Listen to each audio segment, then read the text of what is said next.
Hello students, ये आपका history का क्लास 12 का इम्पोर्टेंट क्वेश्चन सीरीज है।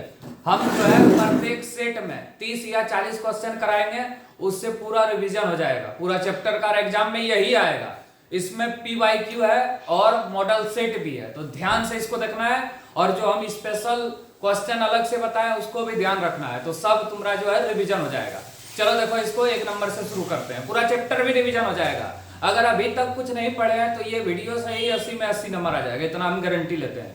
तो चलो देखो, 1 नंबर से शुरू करते हैं। पहला क्वेश्चन देखो क्या है। सेट 1 है ये, हिस्ट्री का सेट 1।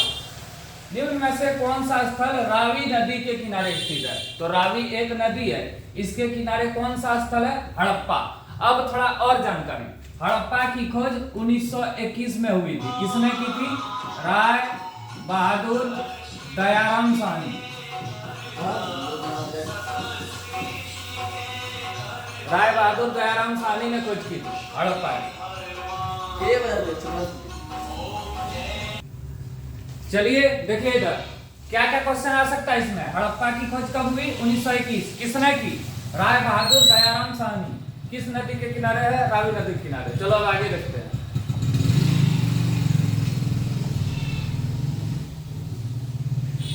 आगे क्वेश्चन देखो 2 नंबर से।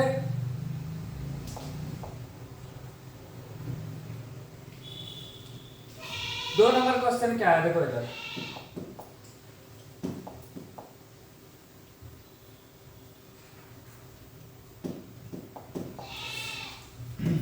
दो नंबर क्वेश्चन है, हड़प्पा का सबसे बड़ा स्थल।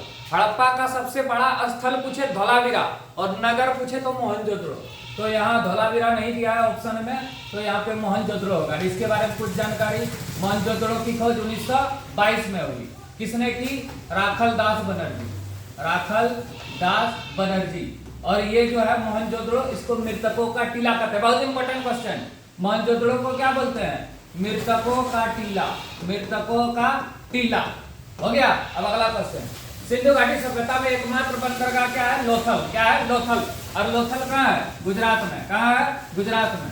देखो बहुत ही इंपॉर्टेंट क्वेश्चन है सब। आगे, बौद्ध साहित्य के अनुसार भारत में कितने महाजनपद है? तो भारत में टोटल 16 महाजनपद है और सबसे बड़ा महाजनपद जो है मगध है। क्या है? मगध। पुराने जमाने में हिस्ट्री में इसका वर्णन देखने को मिलता है। चलो अब आगे।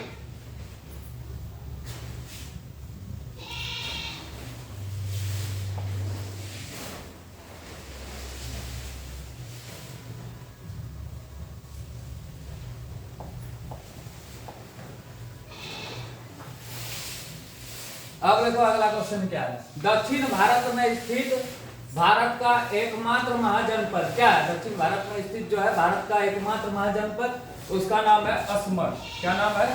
असमर। अगला, अशोक के अभिलेख। अभिलेख बने क्या होता है? जिसके द्वारा हम लोग जो है पत्थर पे या किसी भी मिट्टी के बर्तन में जो आकृति बनाते हैं उसको अभिलेख बोलते हैं। गुफाओं में भी इसका चित्र मिलता है। तो ये जेम्स प्रिंसेप ने पढ़ा था। इंडिका किसकी रचना है? मेगास्थनीज। मेगास्थनीज ने इंडिका पुस्तक लिखी थी। याद रखना, बहुत इंपॉर्टेंट क्वेश्चन है। चलो अब आगे।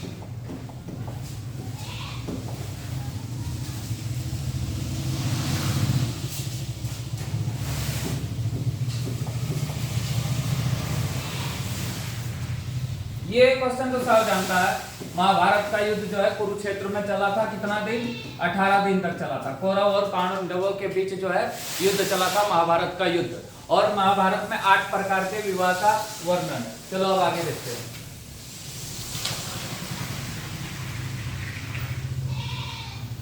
महाभारत का युद्ध हो गया। अब देखो, स्तूप किस धर्म से संबंधित है? तो बौद्ध धर्म से संबंधित है स्तूप।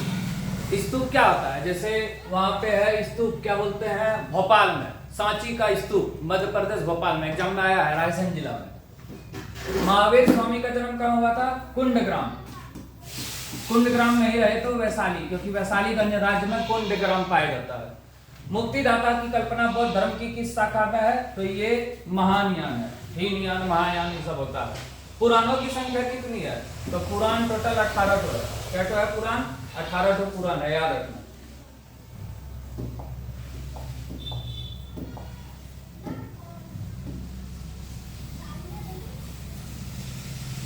देखो क्वेश्चन, पुराणों की संख्या कितनी है? तो पुराण टोटल 18 तो है, याद रखना। और कुछ याद रख सकता है, वेद, वेद टोटल 4 है, ऋग्वेद, सामवेद, यजुर्वेद, अथर्ववेद। सबसे पुराना वेद ऋग्वेद।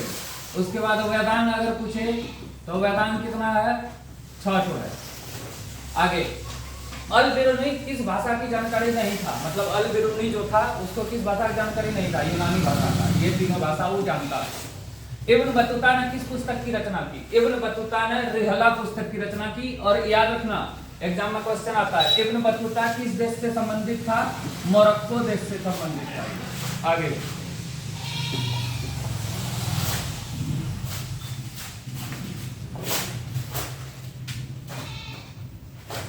पीर का अर्थ क्या है? पीर जो है मुस्लिम धर्म में होता है, इसका अर्थ है गुरु। प्रसिद्ध सूफी संत ख्वाजा, ये बहुत इंपॉर्टेंट है, सूफी संत ख्वाजा मोहिद्दीन चिश्ती, इसका दरगाह जो है अजमेर राजस्थान में है, याद रखना, ये क्वेश्चन एग्जाम में आता है। अलवार संप्रदाय के लोग किस देवता की पूजा करते थे? विष्णु के। विजयनगर साम्राज्य का स्थापना, ये बहुत इंपॉर्टेंट है, विजयनगर साम्राज्य की स्थापना या संस्थापक। तो विजयनगर साम्राज्य की स्थापना किसने की थी? हरिहर और बुक्का ने, याद रखना, हरिहर और बुक्का ने इसकी स्थापना की थी। विजयनगर साम्राज्य की स्थापना हरिहर और बुक्का ने की थी। कब की थी? 1336। ये क्वेश्चन 20 बार एग्जाम में आया होगा। विजयनगर साम्राज्य की स्थापना किसने की? हरिहर और बुक्का। कब की? 1336। अगला, तेलुगु साहित्य अमुक्तमाल्यद की रचना किसने की? ये कृष्णदेवराय ने की थी। जो ये था विजयनगर साम्राज्य, इसका सबसे प्रतापी राजा था कृष्णदेवराय।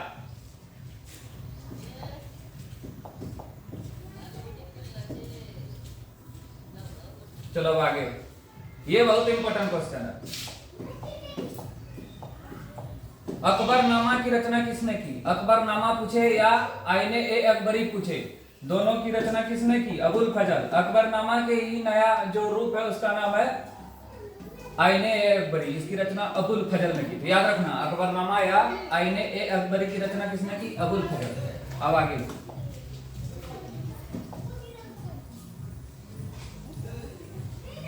ये क्वेश्चन भी बहुत इंपॉर्टेंट है, देखो क्या है।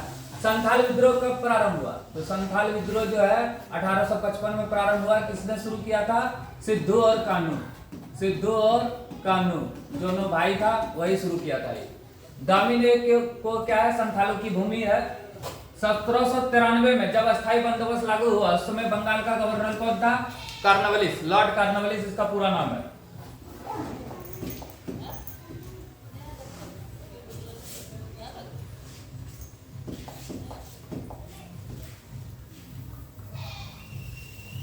चलो अब आगे वाला क्वेश्चन देखो, बहुत इंपॉर्टेंट है ये सब क्वेश्चन।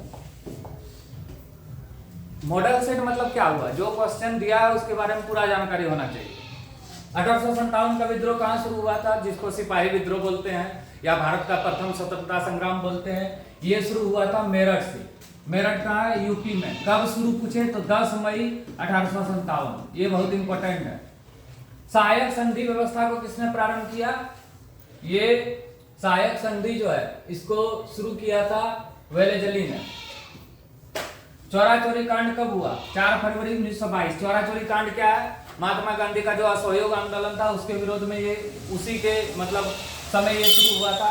चौरा चोरी एक जगह है यूपी के पास, वहां पे पुलिस चौकी है, वहां पे आग लगा दिया था, तो महात्मा गांधी ने वापस ले लिया था असहयोग आंदोलन चौरा चोरी घटना के बाद।